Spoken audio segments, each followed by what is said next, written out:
Okay, let's take a look at a dialogue here, because in a dialogue we can see a really good example of this. Now, sometimes we have a dialogue with the family, and then sometimes we have a dialogue with a business. Let's begin with the family, because I want you to see in a very simple way what this is kind of all about.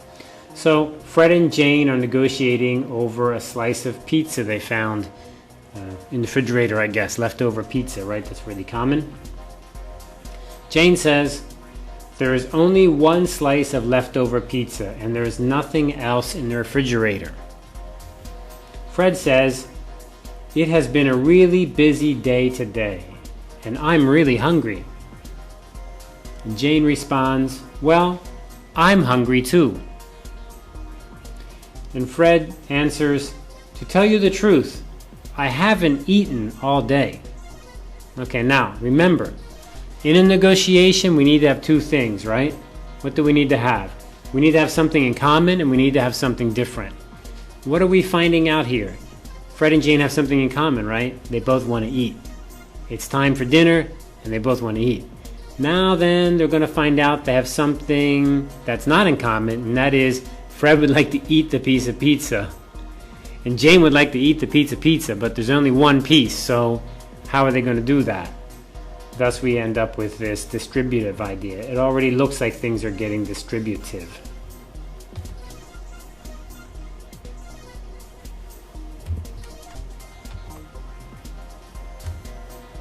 Turn that off, there we go. Fred tries to say, "I'm really hungry, I haven't eaten all day." And Jane says, "Frankly, I don't see how this one slice can satisfy you."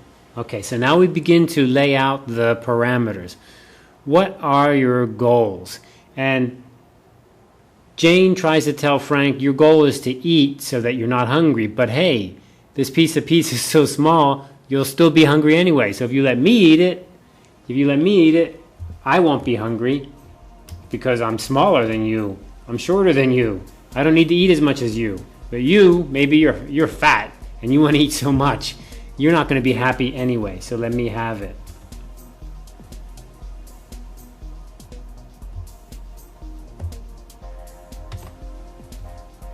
And Fred says, "Well, you know, I love pizza." Now, so Fred's adding some more. No, well, it's not just that I want to not be hungry, I really like to eat it. And Jane responds, "Yes, but I kind of like it too."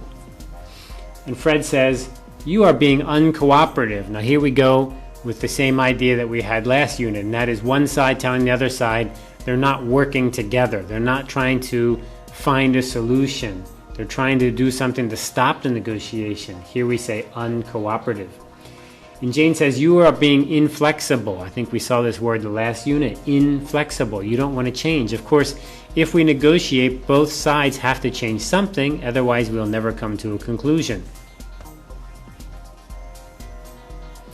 Okay, now then, let's jump over to a business example. And in a business example, what we're going to look at is the negotiation in a distributive situation. Now, last unit, I think we were looking at planning for negotiation. And now let's just look at a negotiation. So let's begin. Alex and Fred are negotiating, and both don't want to give anything. They don't want to give up, because if they give up anything, then the other side will get something. And so that'll cause one side to lose and one side to win. And both sides here don't want to lose. So let's take a look at this. A very common situation. They are negotiating over price.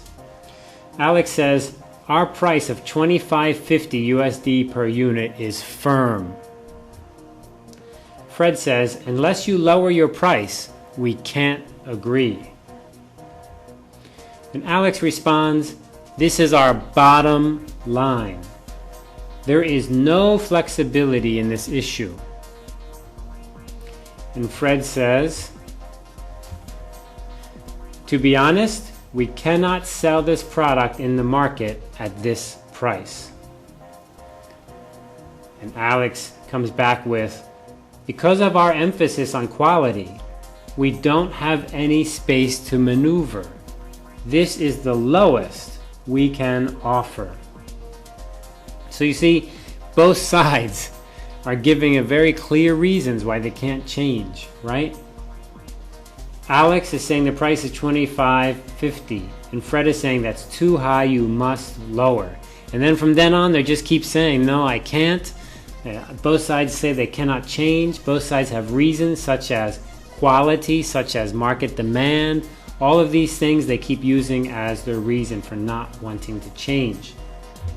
So here we can see this must be distributive because both sides are really going strongly to not give in.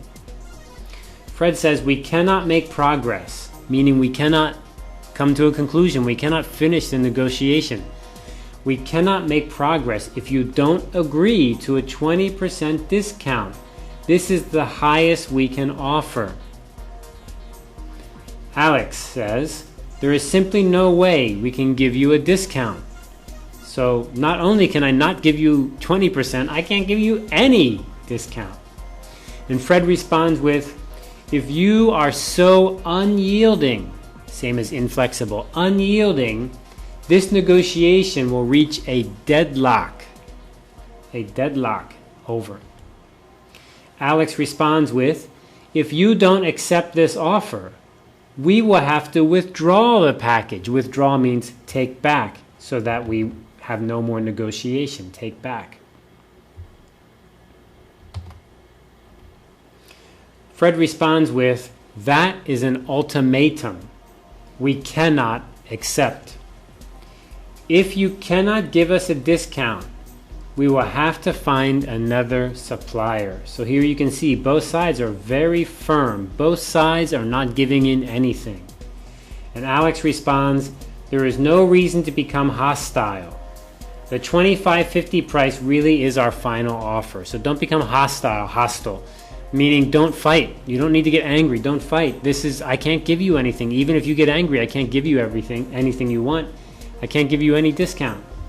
So in this case, we can see they're not making much progress, are they? Okay, let's go on a little bit more here.